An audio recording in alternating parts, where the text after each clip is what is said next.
Uh, okay. So the Newcomer, page 144.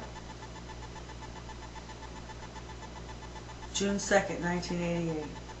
My last entry caused me pain. The thought of Ava, Rachel, and the people left out there in the horrid conditions that they must be living under made me do the unthinkable. While in the bathroom, I tried to choke myself by cramming my hospital gown down my throat. These journal entries may seem that they were written in one session, but that's not true. They check up on me every so often, so they were written in about 15 words at a time. Now that I've done the unthinkable, they've written about 4 words at a time. I was astounded to find myself back in my own room. Even more astounded when I found they didn't find my journal. 30 days had passed since Denise found the parchment note in Bertha's shawl.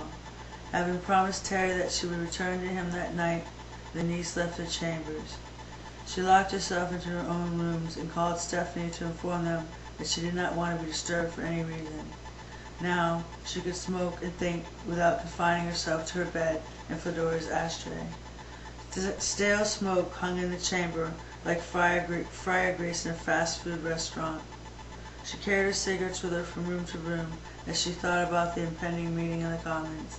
Sitting at her dinette, she lit another cigarette, the last one from the pack that she'd opened that morning. Normally a pack would last for a week. Her lungs were raw and heavy and burned.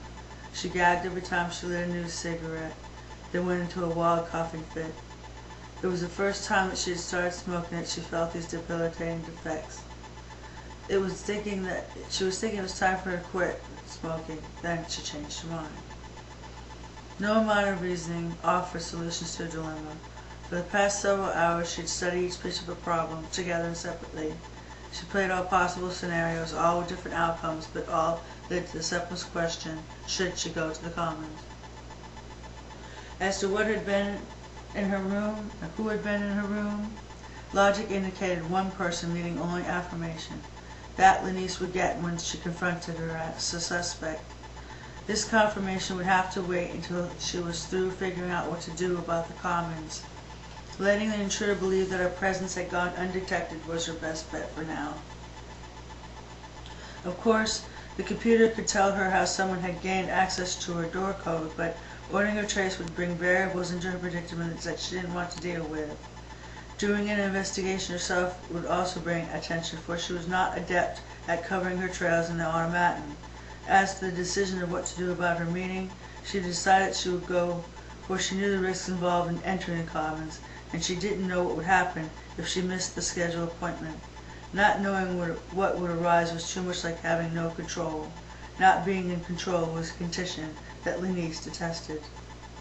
Having made up her mind, Lenise showered and dressed, then cleared the cigarette debris from her chambers. Lighting numerous incense, she applied her makeup while they burned down and out.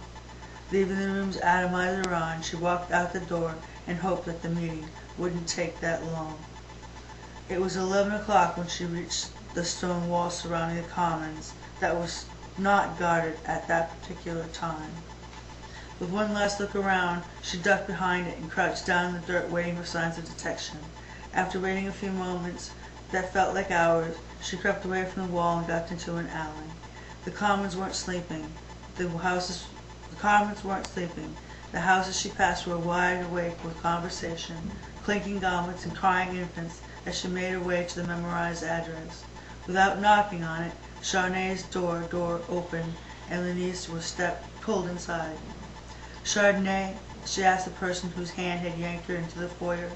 The woman nodded and motioned for her to sit down. From the candlelight in the main room of the meeting house, she made out the outline of benches. After having her feet washed, she was led into the prepared room. The silk futon from the circle meeting had been removed. The floor was covered with thick, soft padding. In the middle of the room sat a large octagonal table surrounded by cushions. On the table sat 3 cups, a teapot, a bowl of fruit, a plate of bread and cheese.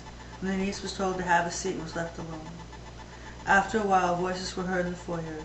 Chardonnay and the newcomer then joined Lenise at the table.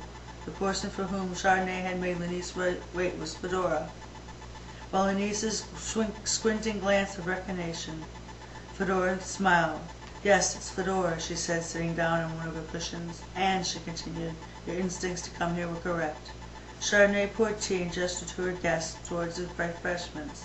They both declined. Shrugging, Chardonnay chose a piece of bread for herself and dunked it into her tea. Fedora winced at her comrade's action and turned her attention to Lenise. You and I have a long past, my friend, a past that would have brought you arrest if you had not chose to come here tonight. Lenise grinned at the threat. What good would your accusations been? A commoner's claims against the Queen's denial. Fedora accepted the challenge. We've both played the game of deception for far too long for you to believe that I would call you here without substantial evidence against you. Really, all that I see is my connection to you. I could have you taken away for plotting against me. There is more to this meeting and more people involved than you know.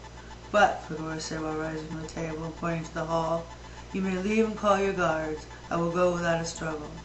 Lenise fingered a tea cup, leery from drinking from it. You could be bluffing, she said. I could be, Fedora answered, then reached down for Lenise's cup. Are you willing to gamble with your death? She asked, then drank from the cup. Trust, Lenise, Fedora said while setting the teacup back in front of her. Trust has always been the base of our relationship.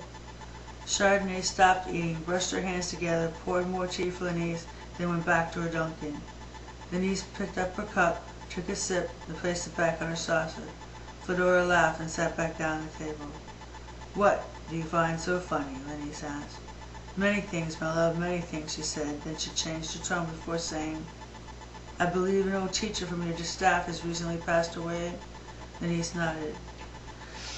Before she died, she gave you her shawl? Lenise answered, yes, becoming annoyed.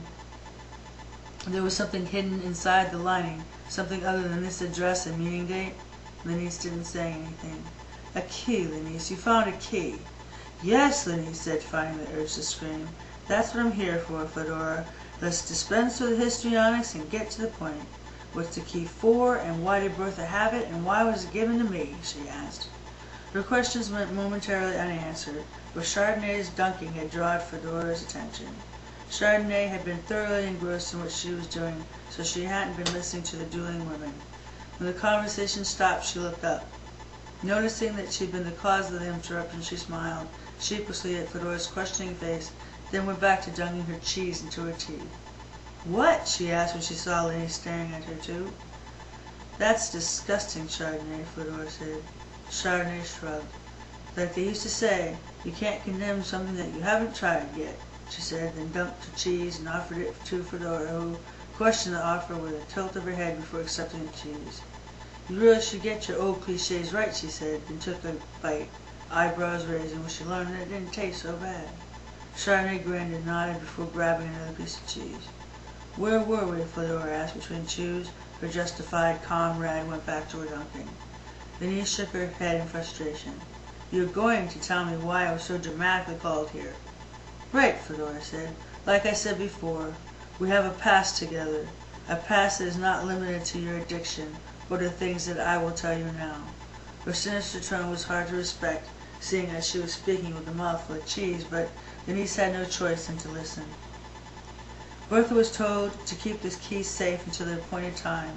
She gave you the key not because of your connection to me, but because she was told to. We all have our orders to follow.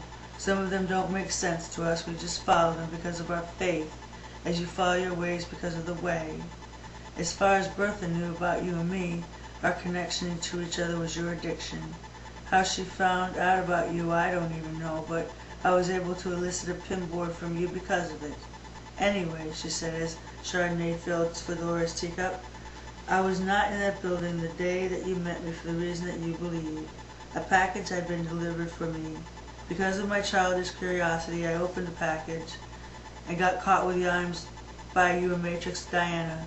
That's how the items are separated. I had to leave the others behind in order to protect the most important one. The items weren't there when I got back for them, she said, then winked at Chardonnay. So I knew that you had them.